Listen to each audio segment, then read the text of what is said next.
Yeah.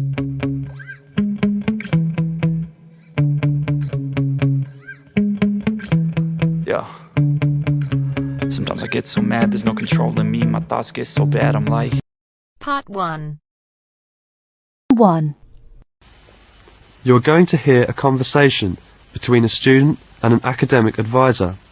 First, you have some time to look at questions 1 to 4.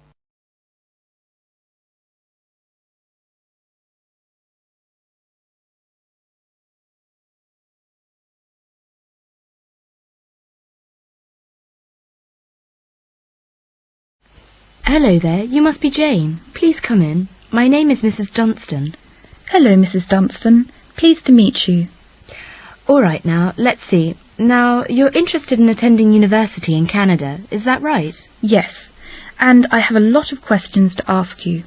Okay, but before I begin to answer your questions, I need to ask you a few questions first.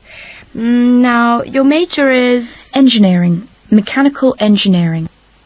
Right, and where did you graduate? I graduated from the Beijing Institute of Machinery in July 1998. I completed my bachelor's degree. Okay, now, I'm assuming you'll want to continue studying in that field, am I right?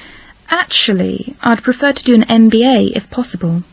But if I have no other choice, then I'll continue in mechanical engineering. Okay, now, are you familiar with the requirements for an MBA degree? Yes. Before you hear the rest of the conversation, you have some time to look at questions 5 to 10.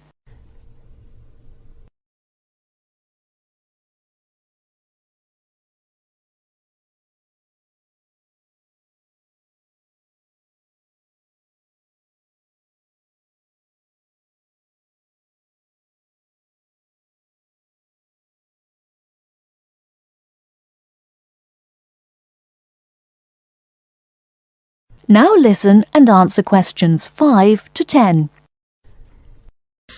I think I need to do well on the GMAT, and I'll definitely need the TOEFL or Ielts, right? That's right. You'll need at least 600 on the TOEFL or 6.5 on Ielts. In addition, you need to have completed a bachelor's degree too. Did you take the GMAT yet? No, but I plan to take it in August. The requirements for a master's degree in engineering are a little different. You'll need to take the GRE and of course the TOEFL or Ielts. I see. And when do I start to apply? The best time to start the application process is in November or December of the year prior to your intended year of study. Application forms are usually available in September or October. Which schools in Canada offer the MBA degree? Of the approximately 50 universities in Canada, 20 offer an MBA. Here's a small booklet summarising Canadian university programmes. You'll find all the information on page 22. Great. Thanks. And how about tuition and scholarships? Tuition for MBA programmes has been steadily increasing. Some universities now charge the full tuition, meaning that there is no government subsidy. Those universities cost about $10,000 per year, and it's a 2-year programme. Other universities are still government subsidised, so the tuition is only about $4,500 per year. In terms of scholarships, usually the top 5 students entering the MBA programme are given a generous scholarship. All other students have to pay the full fees. International students have to pay the full tuition, that's $10,000 per year. Oh, is it very difficult to get into an MBA programme? Yes, in fact, the competition is very strong. MBA graduates have a pretty easy time finding a job, so many students are eager to do the programme thinking it will guarantee them success in their careers. Well, it sure does sound like an excellent way to start a promising future. What is the school year like? Classes begin in September each year and finish before Christmas. They resume after New Year and finish at the end of April. And after April? Why, that's your summer holiday. Sounds great. I want to thank you, Mrs. Dunstan, for all your help. I really do appreciate it. You're very welcome. And if you have any other questions, please feel free to contact me. You know my number, right? I sure do. Thanks very much. Goodbye.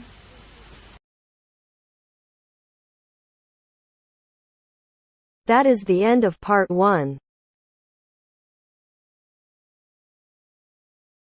You now have half a minute to check your answers.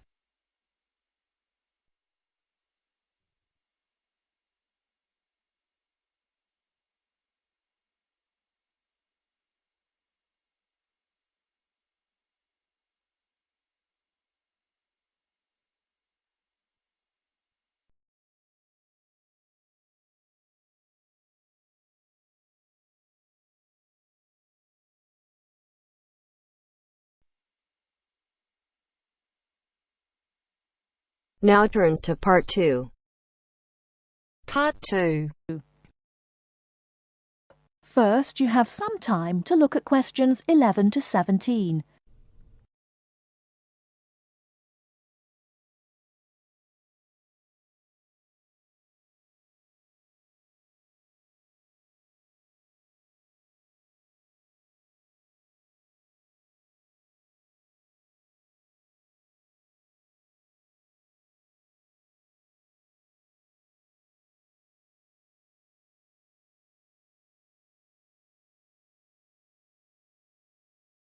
Now, listen carefully and answer questions 11 to 17. Hello, Clark's Cycle Hire. My name's Keith. How can I help you? Oh, hello. I saw your ad in the local paper, and as I'm thinking of doing some cycling, I'm wondering what kinds of bike you have and what your prices are like. Well, we hire out two main types of machine, touring and mountain bikes. Are you likely to be riding off-road, do you think? No, I'll probably be sticking to roads and country lanes, so a touring bike would be best, I think. Right, well, the rate will be £50 for a week or £14 per day. So it's a lot cheaper to rent by the week? Yes, definitely. Though it's important to bring the bike back on time. Otherwise, I'm afraid we have to charge a late return fee. And how much is that? For each additional hour, it's £1.25. So if you were a day late, it would cost another £30? Yes, that's right. I'd make sure I didn't do that then. I should also point out there's a deposit which you get back when you return the bicycle. In good condition, of course. On touring models, it's £60. Is there anything else I'd have to pay? No, that's it. Though if you're planning to ride fairly long distances, you might like to have one or two accessories. Such as? Well, for another £5, we can supply lightweight bags, either panniers or the handlebar sort. It's amazing how much they can carry, and the way they're designed means they don't get in the way when you're riding. Well, I'll see. But what about essential things like a pump and a repair kit? I wouldn't have to pay extra for those, would I? No, there's no charge for things like that. Or for a lock. It's a good strong one too. Just make sure you don't lose the key. That reminds me, what about insurance? What happens if someone steals the bike, in spite of the wonderful lock? Didn't I mention that? Oh, I should have told you that's included in the rental too. And it covers everything, does it? It covers you against theft of the bike, yes, as long as it's securely locked at the time. You'd have to pay part of any individual claim, though. How much? If the bike was stolen and not recovered, you'd be liable for the first £100. So, if I do go ahead and rent one, how do I pay? By cheque or would it have to be cash? Neither, I'm afraid. We can only accept credit card bookings. Otherwise, we'd have to ask our customers for the full value of the machine as a deposit. I've got a Visa in my name. Would that be okay? Sure. Before you hear the rest of the talk, you have some time to look at questions 18 to 20.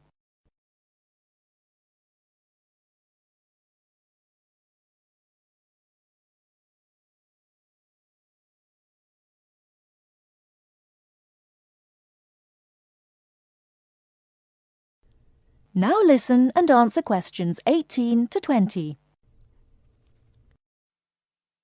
So if I want to have a look at the bikes, how do I find you? I live near the university, by the way. Right. First you take Woods Road as far as the main police station. I know it. It's right next to the park. Yes, that's it. And after the police station, there's a turning to the right called Oak Street. At the big supermarket? No, it's before then.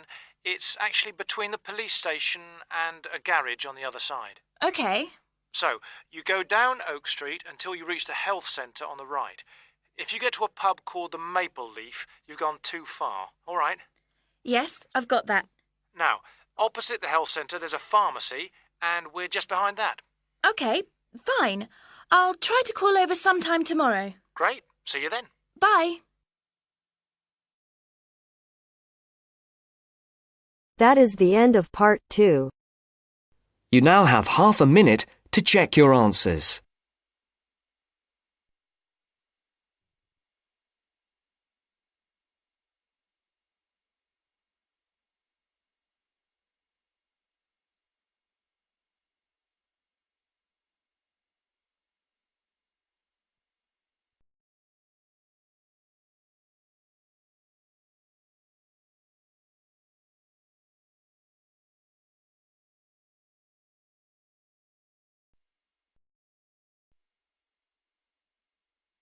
Now turns to part 3.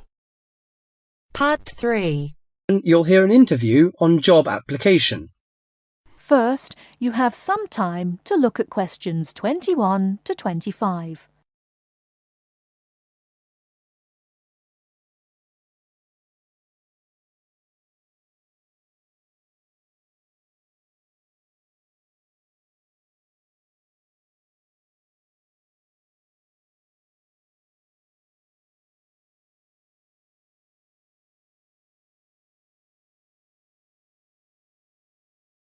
Now listen carefully and answer questions 21 to 25. These days it's hard enough to find a suitable job, let alone get as far as an interview. Dozens of people every day send off their curriculum vitae or application form and wait hopefully to be summoned for an interview. Now this, apparently, is where a lot of people fall down because of their inadequacy at completing their application forms, according to Judith Davidson, author of Getting a Job, a popular book which has recently come onto the market. Our reporter Christopher Shields decided to look into this apparent inability of the British to sell themselves, and he spoke to Judith Davidson about it.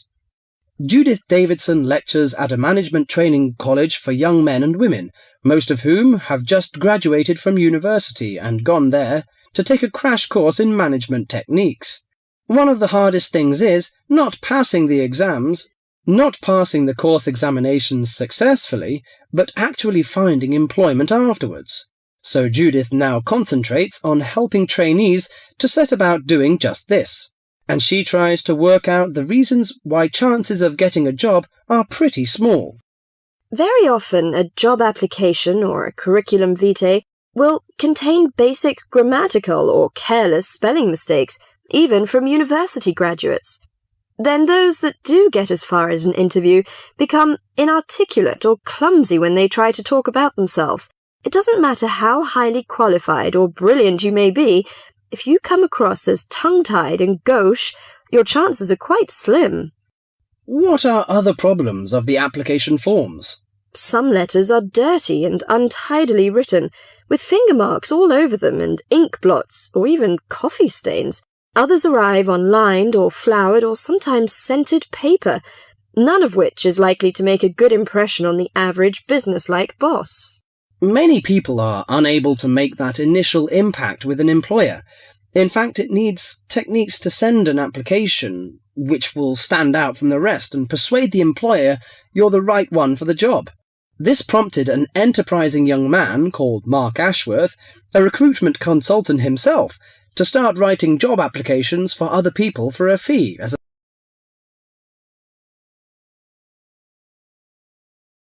Before you hear the rest of the talk, you have some time to look at questions 26 to 30.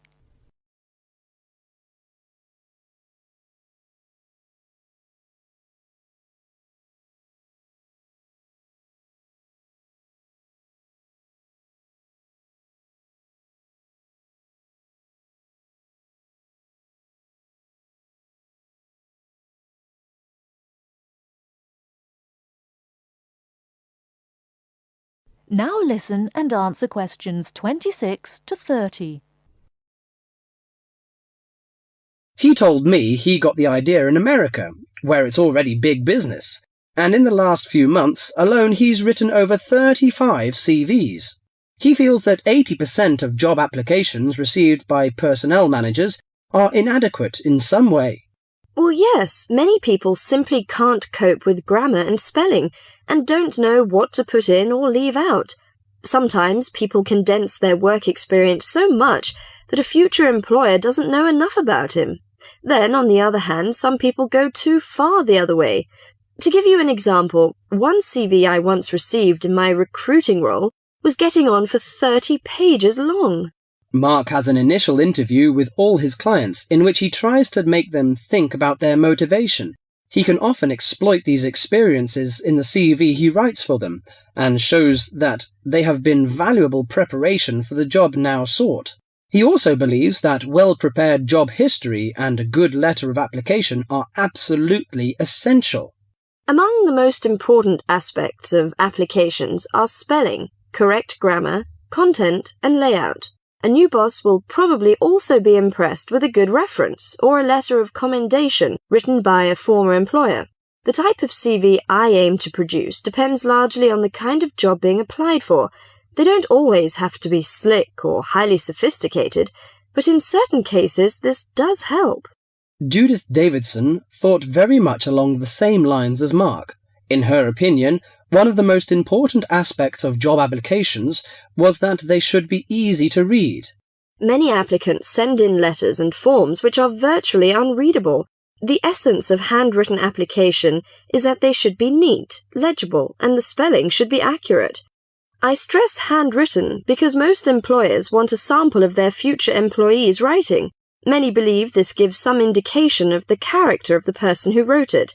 Some people forget vital things like putting their own address or the date. Others fail to do what's required of them by a job advertisement. Judith believes that job seekers should always send an accompanying letter along with their application forms, stating clearly why their qualifications make them suitable for the vacancy. Personal details have no place in letters of application. I well remember hearing about one such letter which stated, quite bluntly, "I need more money to pay for my flat." No boss would be impressed by such directness. She added that the art of applying for jobs successfully was having to be learnt by more and more people these days, with the current unemployment situation. With as many as 200 or 300 people applying for one vacancy, a boss would want to see only a small fraction of that number in person for an interview. So your application had to really outshine all the others to get you on the shortlist.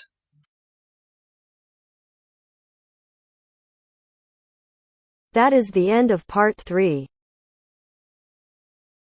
You now have half a minute to check your answers.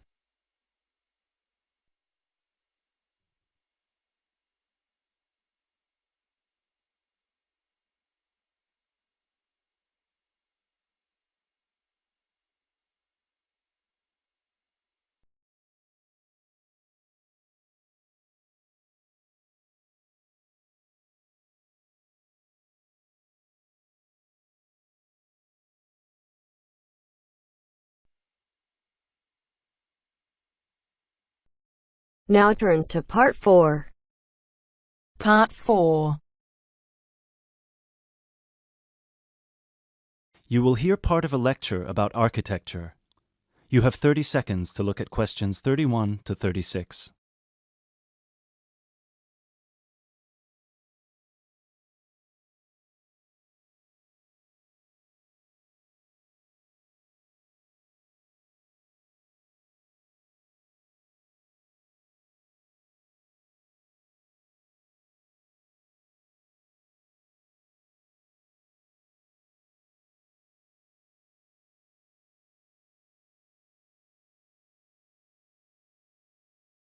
During today's seminar, we will be looking at English Gothic architecture and its origins with a specific case study of Wells Cathedral in England. The Gothic style was initially brought over to England from France. This was at a period of time in which England was ruled from France by the Normans, starting with William the Conqueror, who first defeated the English army at the Battle of Hastings on October 14th, 1066.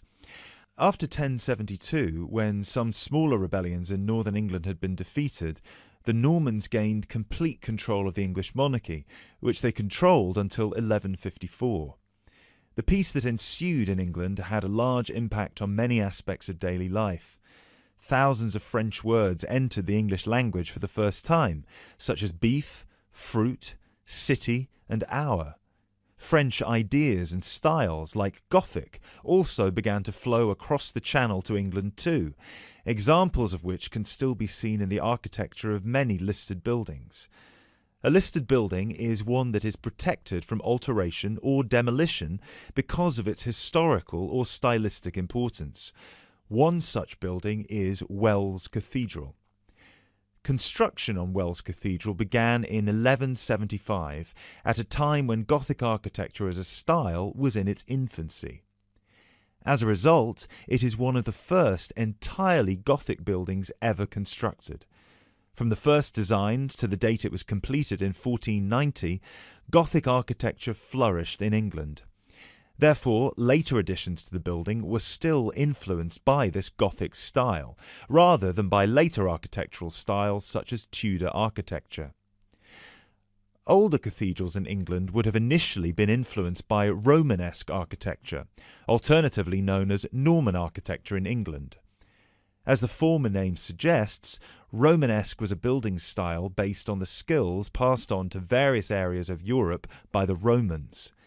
When the Western Roman Empire collapsed in the 5th century, these methods were retained by Rome's former colonies and developed further. One such Roman gift to the Romanesque architects was the round arch, also known as the true arch. The Romans perfected this style by using wedge-shaped stones called voussoirs, which created pressure that held the structure together at the top. Cathedrals in England, such as the ones in Ely and Canterbury, were started before the arrival of Gothic architecture. Even though parts of those two cathedrals, which were constructed later, are in the Gothic style, other sections predating the arrival of Gothic architecture are Romanesque. The result is known as eclectic, because the building is constructed using more than one style. All of these cathedrals belong to a group known as the medieval cathedrals of England. There are 26 different buildings that belong to this group in total, all of which were constructed or added to during a 500-year period from 1040 to 1540.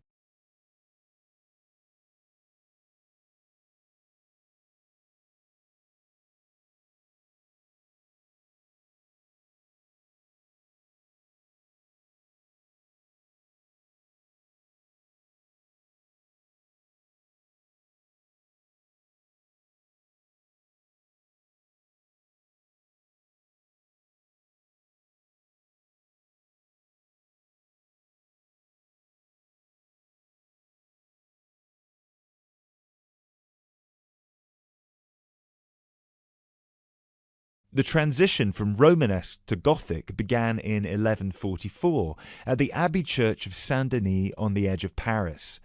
It was here that a Benedictine abbot by the name of Suger had just completed his plan to rebuild the Basilica of Saint-Denis in a new style through which he believed the dull mind rises to truth through that which is material. This refers to one architectural feature in particular: high, rib-vault ceilings, which created much more space inside the cathedral and were designed to draw the attention of people up towards heaven. This design feature also allowed whole walls of the cathedral to be transformed by colourful stained glass. Work started on Wells Cathedral soon afterwards, greatly inspired by Abbot Suger's work. Planned in the crucifix style with the head pointing east and foot pointing west, the cathedral is 126 metres long and the nave is 20 metres high. This is quite low compared to some of the bigger cathedrals elsewhere. Use of tracery, lancet windows and mullions are all characteristic of English Gothic architecture. Whilst examples of all three of these architectural elements can be found at Wells, the lancet windows have no tracery at all, which was more common in early English Gothic architecture before advances were made in the use of mullions and tracery with glass. Lancet windows are tall, thin windows with a pointed arch at the top, and are so named because they resemble the weapon often carried by a soldier called a lance. Examples of these lancet windows can be seen on the west front of the cathedral, which is the most celebrated for its life-size sculptures and delicate floral carvings. Inside the pinnacle-topped gable is a sculpture of Christ the Judge. Immediately below him, sculptures of the 12 apostles peer out over the small city of Wells. Below the apostles are 9 archangels, which are half-size sculptures. At one time, all of these, along with the decorative carvings, would have been painted and gilded.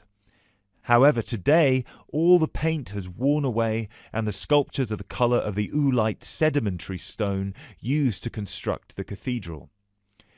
It is remarkable to think that more than 800 years ago, such magnificent buildings were created without the use of large cranes and modern technology. It would have taken much longer, but it is possible to see the high level of craftsmanship and attention to detail that is less common in the modern day.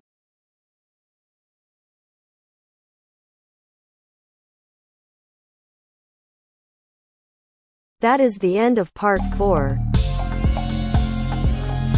You now have half a minute to check your answers.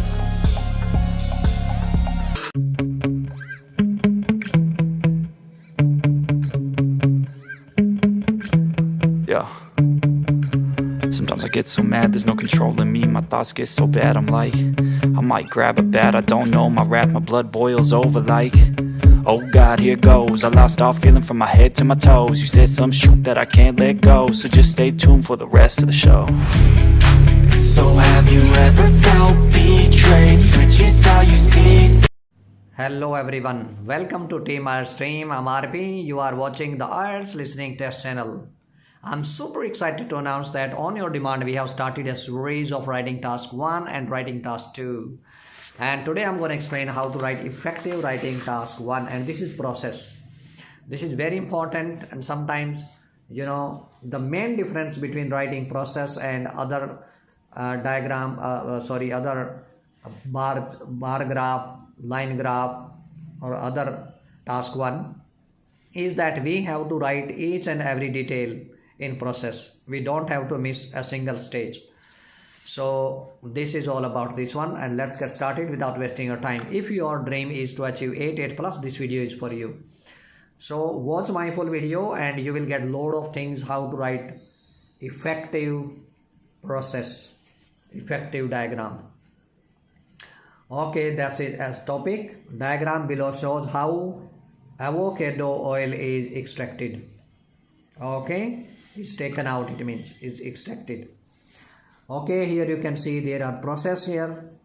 Lot of avocado here you can see these are fresh avocados. Here we can see rotten fruit, and then rotten fruit are sent by vehicles. Here we can see orchard. Okay, then fresh fruits are sent into the washer over here, and then after being washed they are over here crushed. Over here they are sent to crusher to crush, and after a byproduct there are seeds and skins. Over here again they are sent to orchard, and there's some blender also we can see over here, and there are 2 stages of centrifuge. Centrifuge means is given over here. Centrifuge is machine that spins fast and separates liquids from solids.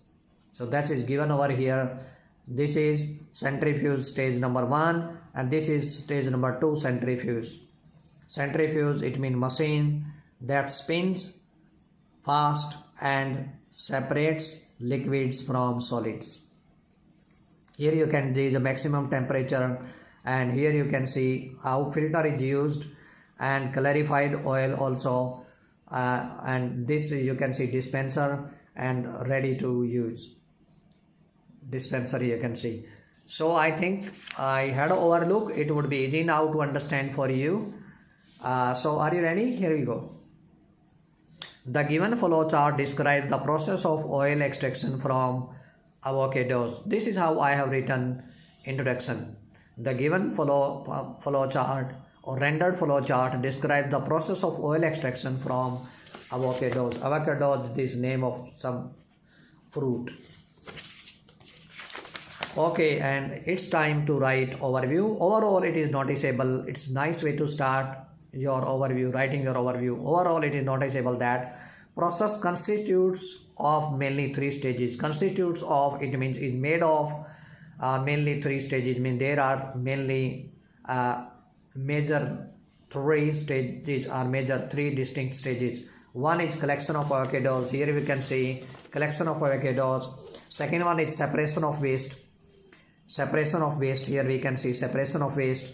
And process culminates with filtration of oil. Here we can see filtration of oil. So there are three main stages over here.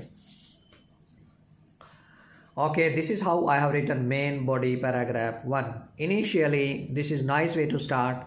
Avocados are collected in huge amount. Here we can see avocados are collected in huge amount. And then rotten avocados are separated by the workers. Here we can see rotten fruit, means rotten avocados are separated or get separated by the workers from where those decayed fruit or rotten fruit or decayed fruit are sent to the orchard. Here we can see means some vehicle is used and here is orchard, they sent to the orchard. Afterward is linking word. It's very nice way to start. Means something else, means some other things, something other we want to start writing something other, like afterward, or we can say then. Afterward, fresh avocados are washed in a washer. Here you can see washer. So they are washed in the washer and they undergo from crushing in crusher machine. They undergo from crushing in crusher machine. So here we can see crusher and is crushing machine, and here we can see blender. The byproduct of avocado such as seeds and peels are then sent to orchard. Again here you can see byproduct means seeds and skins, they are again sent to orchard. And the remaining avocados go into the blender. Remaining avocados, here we can see the blender, the remaining avocados, they are sent to, they go into the blender. Okay, this is how I have written main body paragraph 2. Subsequently, this is very nice cohesive devices to use. Subsequently mean after that. So in spite of after that, and then you can write, you can use subsequently. It's nice cohesive device, nice connector to use. Blended avocado are sent to stage 1 centrifuge. So here you can see stage 1 centrifuge. So blended avocados, there are blended avocados, blended avocados are sent to stage 1 centrifuge where the solid material and liquid get separated at temperature of 45 to 50 degrees Celsius. Here you can see temperature of 45 to 50 degrees Celsius. Consequently, solid waste is produced which is then transported to orchard. Solid, here you can see solid waste, and again solid waste is sent to orchard again. At stage 2 centrifuge, here you can see stage 2 centrifuge. Stage 2 centrifuge, oil and water get disassociated and oil undergoes from filtration with facilitation of filter. Here you can see filter, facilitation of filter, and this is stage 2, this is centrifuge.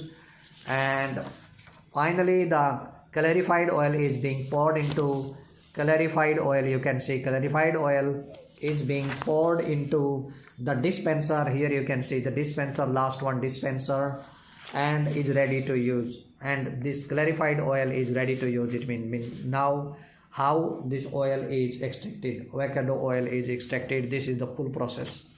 So I think this video would be really helpful for you. Thank you so much for watching my full video.